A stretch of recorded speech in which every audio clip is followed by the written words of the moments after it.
So ito yun mga kaparmer. Ito may mga number na ito. Ito yung hindi nga lang na DNA lahat to kasi wala pang ganyan yung mga bagong dahon na ganyan. So ilan lang yung na DNA dito kaya babalikan pa nila to. Baka by Monday. Ito po yung yung certified na grafted na mga galing po sa Bureau of Plant Industry sa BPI. Pero kino-confirm pa rin nila. I-DNA pa rin para bago yan lagyan ng ng plaka as in certified. So doon tayo kukuha ng mga sayon pang graft natin doon sa ating mga seedlings na mga bago nating propagate.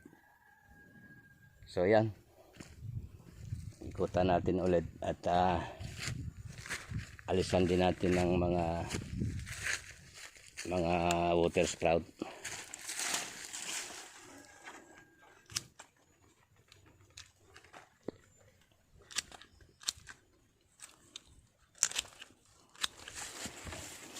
So ito po, may number na ito dati, number 1, pero hindi pa ito na DNA kasi hindi nagdahon ng panibago yan.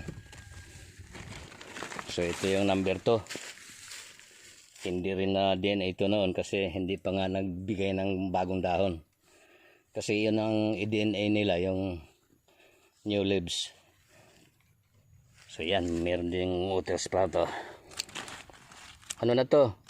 2 years na po ito simulan nung itanim. So alisin natin yung mga ganyan. Namumunga na po yan. Ayan.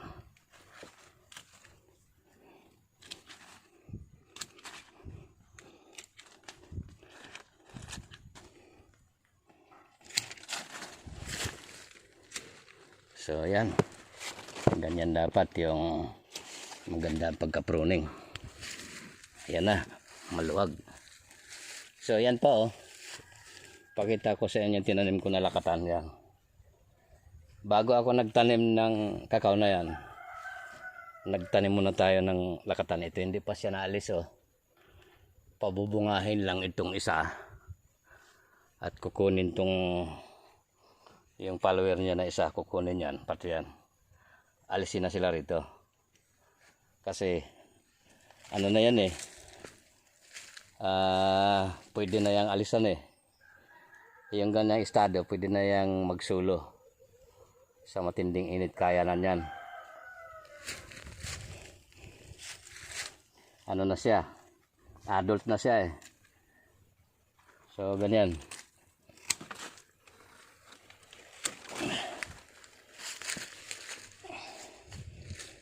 Ayan. Yan number 7.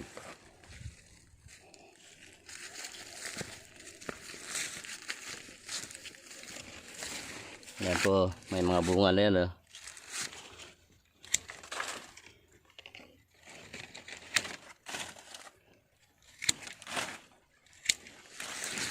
Bagamat grafted yung mga yan, may mga kanya-kanya pong variety yan. UF18, ganun yan. Ipapakita ko sa inyo pagka kinuha ko yung katalog niyan doon sa bahay. Yan po, namumunga na yan. So dapat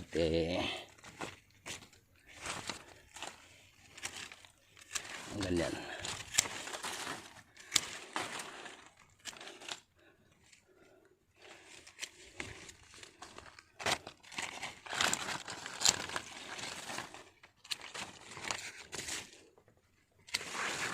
Ayan, tapos sa baba ito, parang hindi na pwede ito alisin na natin to. Lipat natin yung cellphone sa kaliwa. Yun, Tapos yung sa ganito, so lagyan pa natin ng yan,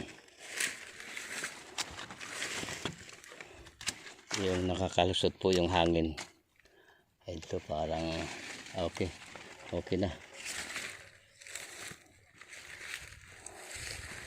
So ganyan mga kaparmer. Yan.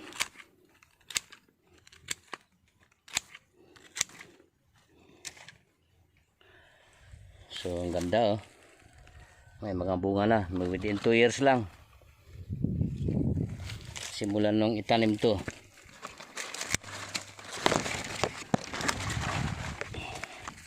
So ganyan. Ayan, maliwalas na siya. So kailangan sa pagpupruning, alam mo din yung yung standard position niya na komportable ang halaman ng kakao. So dito na tayo. Ito, mas maraming bunga to. Ayan, oh. So ayan, alisin natin yan.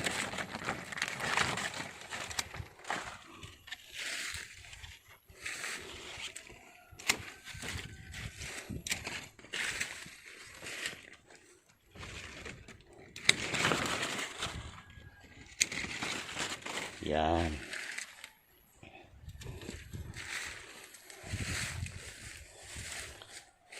Yan po, oh, yung pinag-alisan natin ng saging. So doon sa mga nagbabalak na magtanim ng kakao, ay mauuna muna yung saging.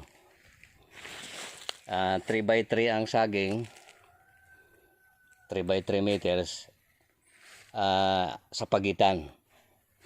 So mag-average siya ng 1.5 meters sa una dahil ang pagitan niya saging. Pag naalis na yung saging, 3 meters din. 3 meters by 3 meters din yung kalalabasan nila. Yan, 3 meters yan, hanggang doon. Yan po ang standard na distansya ng kasoy. At ilang panahon pa mag-aabot po yan. Alagaan na lang siya sa pruning. So yan, makukumpleto na natin yung detalye dito. Siguro itong video ko na to, pwede ninyo itong i-share kapag pakinabang po ito doon sa mga abroad na makabili ng lupa at gusto magsimula ng business na kakao. Kasi maganda naman talaga ang production ng tsokolate. Milyon po ang kumakain ng tsokolate, ng chocolate. So tayo ngayon, umaasa tayo dun sa import ng kung alin-alin mga bansa dyan nag-i-import sa atin ng chocolate. So kailangan nating mas medyo mumura ang tsokolate at yung bansa natin yung pinapayaman natin, pinapaunlad, hindi yung lagi na lang tayong umaasa sa import.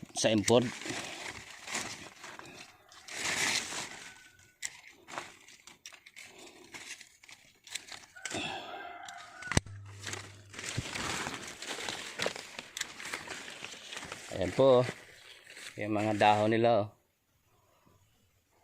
ayan, puro bago.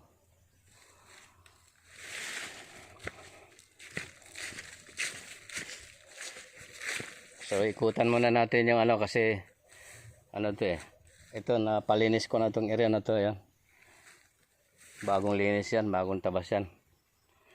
Para doon sa mag-DNA ay takot daw sa sa baka daw may ahas. Kaya pinapalinis natin.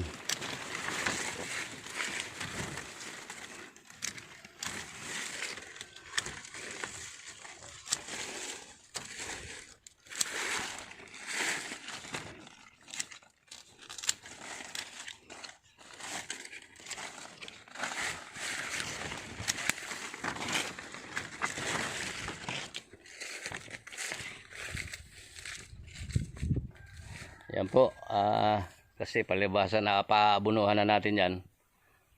Kaya gano'n na siya kaganda.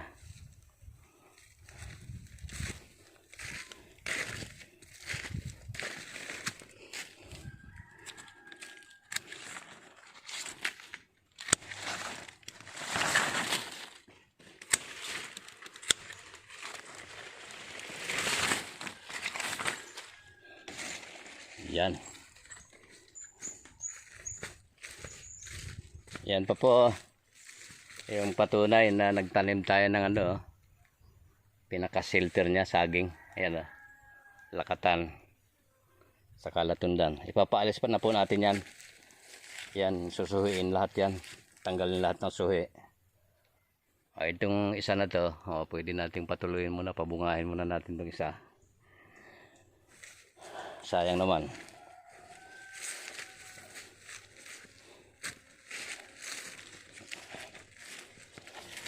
Kaya isa ka mga kaparmer, yan, yan yung bunga.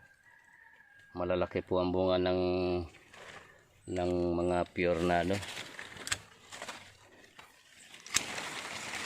so pasisiwangin lang natin siya mahalaga po yung pagpupruning sa halaman para magiging productive siya. Tingnan nyo, 1 2 3 4 5 6 7 8 9 10. 10 po ang bunga, yung liit na yan, yan, ayan yung lupa, so napakababa.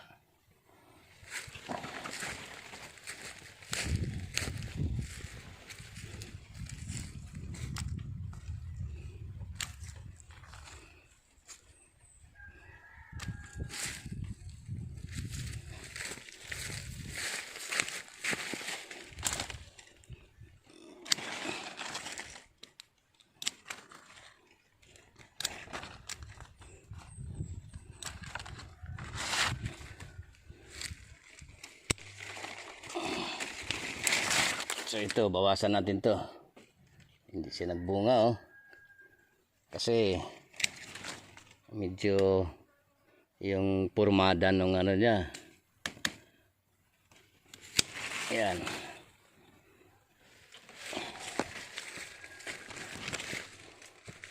Tapos sa taas, bawasan natin para may lagyan natin ng breather. Yan.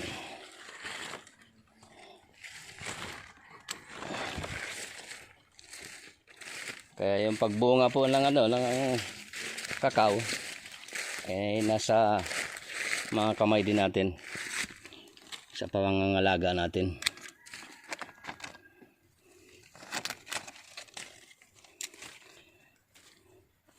Hindi yung pagka naitanim na, bahala ka na dyan. Hindi. Inaaruga po yan. Parang tao lang din yan.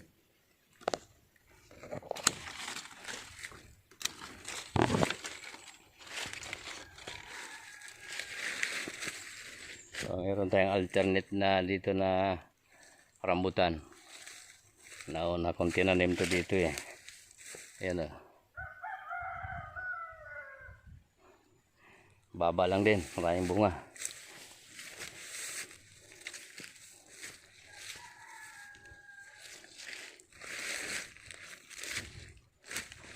Yan pa, meron pa tayong lakatan pa rin, so hindi pa tayo nakayari dito na mag-alis. Ngayong kukunin na natin yan, ililipat natin yan sa ibang area. Kasi tapos na yung mission nila, yung kakanlungan nila yung new nung bata pa itong kakao natin.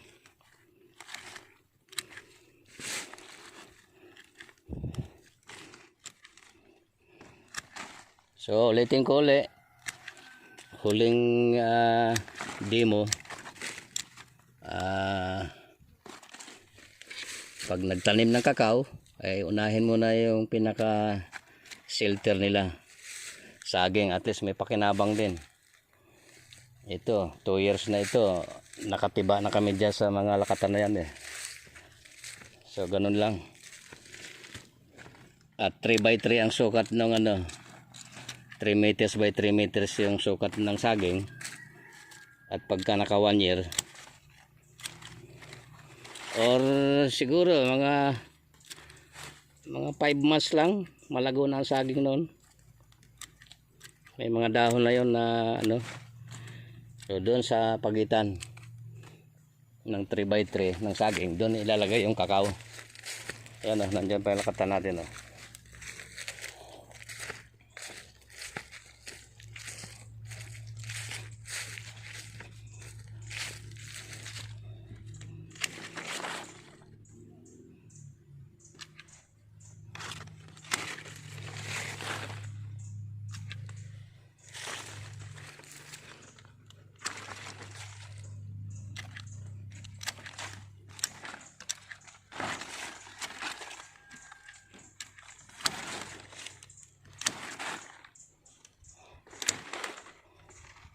Ayan po, namumunga na oh.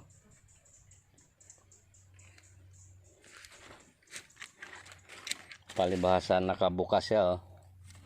Yung bang maganda yung breather niya.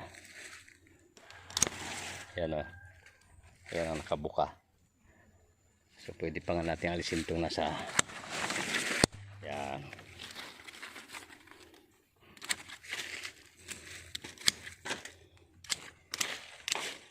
Kaya sa pagpo-pruning, kailangan din alam natin yung tamang postura ng ano, nung yung standard na malaya siyang makahinga.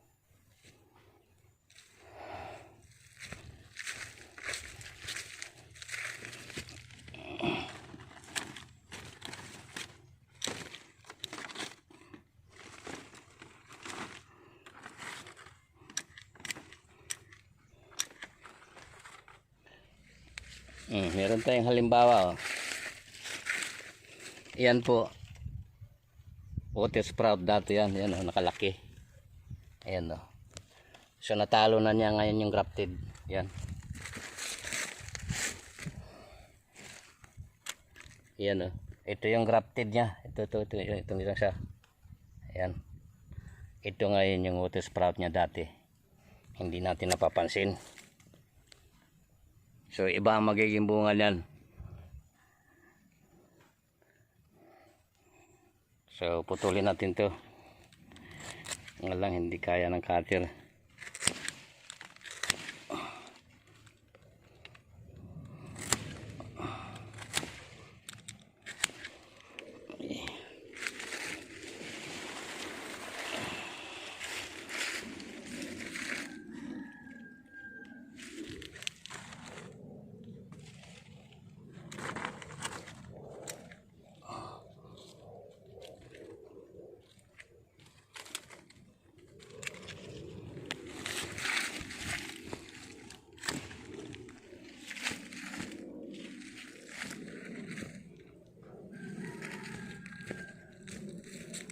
Huy! Dali mo yung kalawit.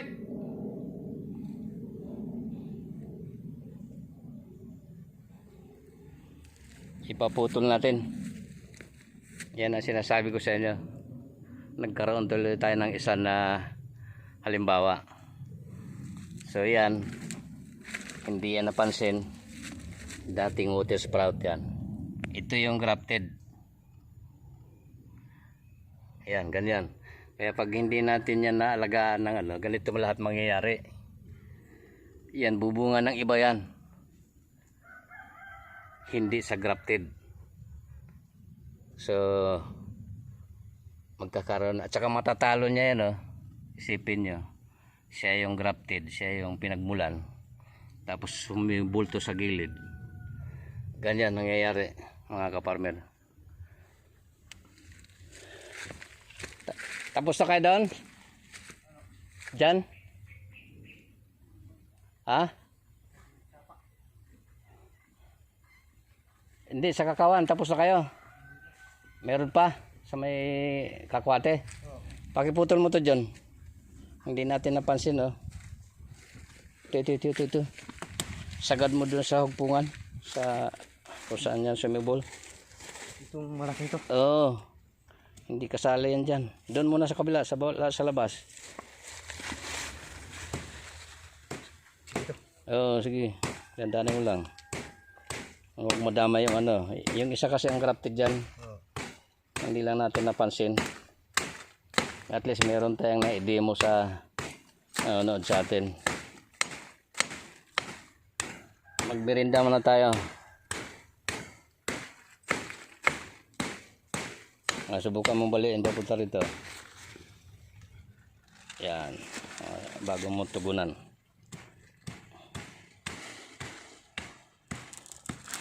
Yan.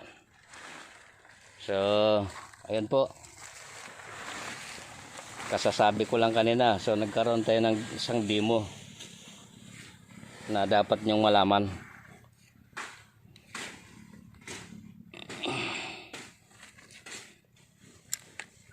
Ayan. Ayan na yun. Yung grafted. Kaya mo siya, hindi namumunga. Dahil doon yun. Magmerinda muna tayo.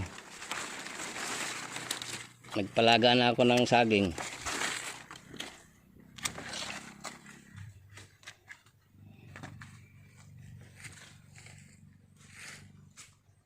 Yan, huwag mong halitin dyan. Na, minsan na anong balat ay. Sumasama yung balat. Kaya dapat talaga dyan matalas yung itak.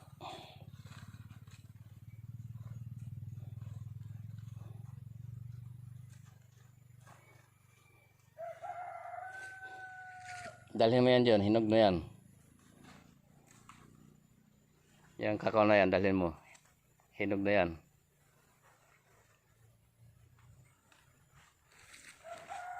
Tara. Sige mga kaparmer, palagi ko sapat yung yung dalawang video tungkol sa kakao. At para sa mga hindi pa nakakaalam, handog ko yan para sa inyo. Regalo sa inyo ni Tatang yon na kapakipakinabang na impormasyon. Hindi po yun hindi po yun hindi po yun kasinungalingan.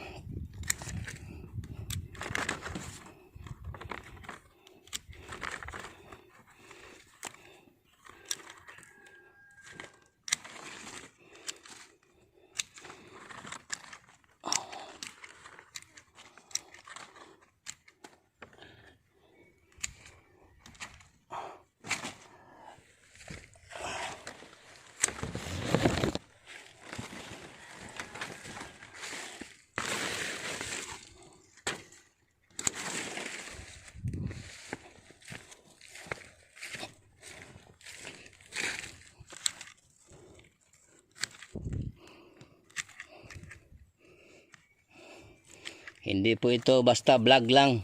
Marami kasi dyan nakikita ko sa YouTube. Mga vlog na yung alam naman nyo siguro nyo yun. Hindi po ito ganun.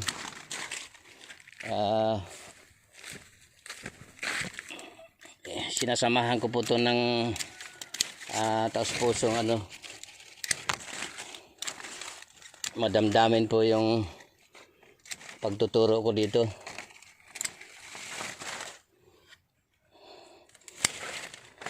Kasi nakapag-seminar din po tayo tungkol dito. Yan ang mahalaga. Hindi yung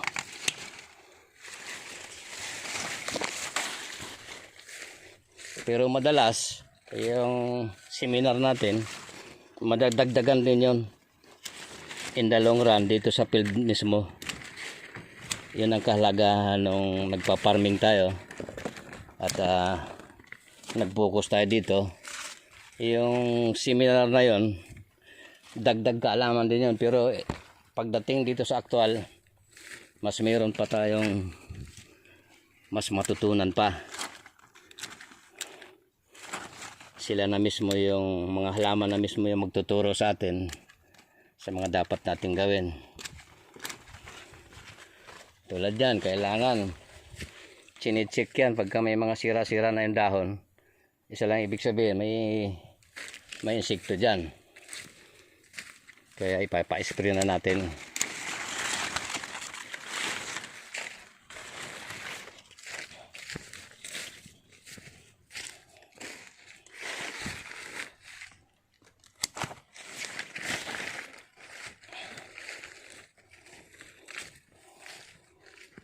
Sige mga ka-farmer, maraming salamat sa pagsubaybay nyo.